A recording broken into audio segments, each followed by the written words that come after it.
This little put in is, we call this the railroad bridge.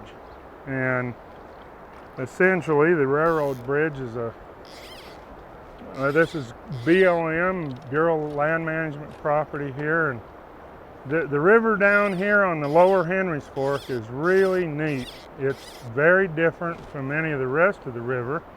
It's all a bunch of channels and braids, and there's a lot of wildlife down here. There's moose, there's eagles, but I like it most because I can usually just get away and not see any other fishermen. Of course, we may not catch any fish, but because the numbers of fish in this part of the river is much lower. There's a lot less fish per mile, primarily a brown trout river, but it's just a part of the Henry's Fork that really needs to be seen because it's just a special place. And I'm looking forward to floating it. We'll see a lot of little side channels, and there's a float we could do above here and take right from the town of St. Anthony and take out at this railroad bridge, but I think we're going to do the lower float or the middle float. There's another float even below here. So it's just kind of neat country down here. This part of the river is really kind of a tractor country. We don't usually have to deal with real selective fish here. This is where you can put on a Kaufman stimulator or a Royal Wolf or a Parachute Adams and do pretty good. We're hoping that we'll see a few big gray drake spinners. They've been coming on the water. They're a big mayfly. I think we could find one. Hey, look at there. We could start looking in the weeds, I'm sure, and spot some gray drakes, and I'm hopeful that they'll get on the water, the nymphs will. But you don't usually need to match the hatch here. I'm going to start out with a Royal Wolf and a little dropper. I think I'll keep this little bead head on here and then just put a Royal Wolf on and see what happens. Similar that we were using earlier, a little skinny little body. This one's a brown at least. Bead head. This is primarily a brown fishery here. So what'd you get that one on there, brother? Gray drake. Come on. And that's called a brown trout, is what that is? This would be a brown trout, one of our Henry's Fork brown trout. Yeah. Well, we're unlikely to see much other than browns down here.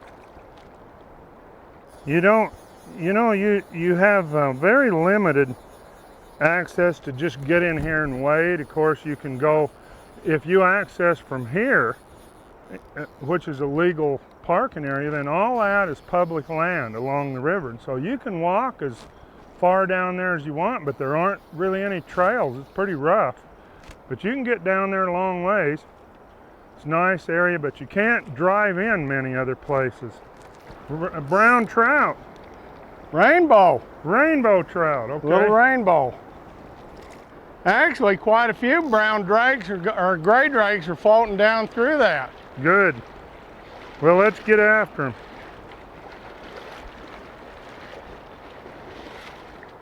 Once we get in here to get through all this, we're going to have to just keep going because we've probably got as much river to float here as we did this morning on that upper end. We've got probably 3 or 4 miles of water we've got to float through here. And if you keep stopping and catching them, we're not going to make it. Well, then let's don't. Oh. Let's quit. Let's knock that off. I think it's always kind of a possible bad omen when you catch a bunch of fish right at the put in and then you start floating. So I shouldn't have done that? No, I don't really think so. There's a gray drake spinner, so we got a few of them, don't we, getting ready? Yeah, I think there's a few. The gray drake hatch is about over with, but when it's going, it really is something to see because the gray drakes are a very different mayfly. The nymphs, instead of hatching into the water, out of the water like most mayflies, they crawl out. And so because of that, they do best in these rivers where there's a lot of water when it floods, like back in those back sloughs and stuff. And the duns aren't really very important, but the spinners will come onto the river. Sometimes I think there's gray drake duns that are maybe a mile away out in some potato field or something, and they'll all come on the water at once. So I hope we see some of them. We're about to the tail end of them. There's a little deep slot right over there. I want to just Mrs. Moose. I think it's little Mr. Moose. He was laying down having a nap, and we came floating along and woke him up. He stood right up out of the grass right there. If they're not going to rise, we'll throw this a little while. Let's just kind of keep working along this side for a minute in there so I can get it in close to that bush there.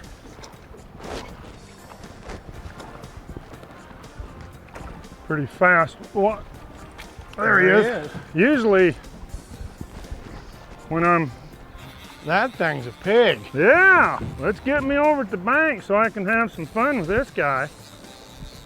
Oh my gosh, did Phil fall out of the boat? Well, he jumped out and it was a little too deep there. Oh, it's really deep there. Well, this fish here on the Slump Buster busted. That thing's a pig. He busted. Do you want to get out? No, I think I'm fine. I'm right here in this shallow water, and he jumped pretty good too. You know, a lot of times these browns don't jump so good, but this guy, it's called the John Barr Slump Buster. Is he ready yet? I don't know. You know, he's a pig. That might be the fish of the day. Well, he is so far. We're gonna have but the day's not over, you know. We're gonna have to go a ways. Oh yeah. Look at him. There he is. The big brown trout on the Slump Buster. Johnny Barr. That was absolutely fabulous the way he jumped. I don't know how big that fish is. Boy, did he come out of the water. When you get them down here, they don't have any hook scars or anything either. I mean, they're not, nobody's bothering them. Oh, all right, buddy. I'll put him. Ah! About went over. This water's hardly moving, so I want to get him. Come on, buddy. There he goes. Well, I got to tell you. Well, I think about 2 more of those and it's time for me to roll. What do you think? I bow to the king on that one. Hey. Whoa, that was a pig there. I like that. You know, you think of it as rabbit, but this isn't rabbit. See this? That's red squirrel, a strip of red squirrel hair. And, you know, it's a lot shorter than rabbit. And that's not that big of a fly. We're gonna work our way down to the bridge and we're gonna take out there. That bridge is called the Parker-Salem Bridge. And then below there is just a lot more of this kind of water. It's pretty much like this the rest of the way, clear down to where it comes into the South Fork, except that down on the very bottom end of this, it's not very good because that Teton Dam flood that happened in 1976, on the very lower end of the Henry's Fork here, it just filled it up with a lot of silt, and it still hasn't really recovered from that. But for the next 10 miles or so, it's a lot like this, and the river is really goes through cycles, this lower river does, because if there's some real dry drought years like we've had the last few years, then I think that the trout population really drops. kind of baffles me a little bit though to see what all these little yellow stoneflies here, and not really any of them on the water, so I don't really know what's going on with the air is so full of bugs, and you can look up and just see these big gray drake spinners everywhere, but they don't want to get on the water. They're real temperature sensitive, and I don't know what that temperature is, but they wait until the air temperature drops to a certain level before they really mate and get on the water, and before that they just kind of hover over the water like they're doing now. We're getting right on the tail end of it. It's right about the end of June now, and this river is really not much of a river to fish until in the fall when the air temperature starts to get cool, or the water temperature is what I meant. Unless you get like a cool rainy day, sometimes I'll come down here and just float this river and fish streamers, and you can do really well even in August. But essentially the Henry's Fork is good year-round, all summer, but you just go different places. You know, my favorite thing to do is kind of the opposite of what a lot of people, because up in the Railroad Ranch, or that's the Harriman State Park, that's real crowded right now. And I don't fish up there much, but in August, that's my favorite time to fish up there. And it's good then, but when this isn't good. So there's always some good water to fish on the Henry's Fork, no matter what time of year it is, and there's good fish in this river. This is a very rich river, and the fish grow fast and they grow big, and so there's a lot of, it's just a great river, I think, because of the diversity.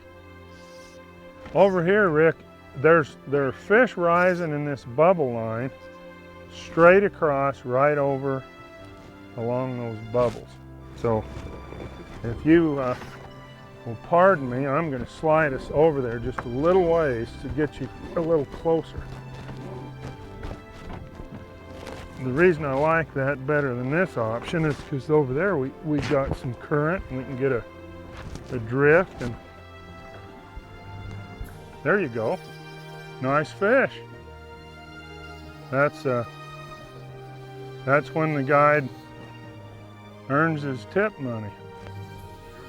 Yeah. Is that a decent fish? He looked like a decent fish. Oh yeah. Well, let's you get him landed, and then what I'm going to do is put you at the oars, and you can row me out of here, because I think we need to book it on down. I'm going to help you scoop him.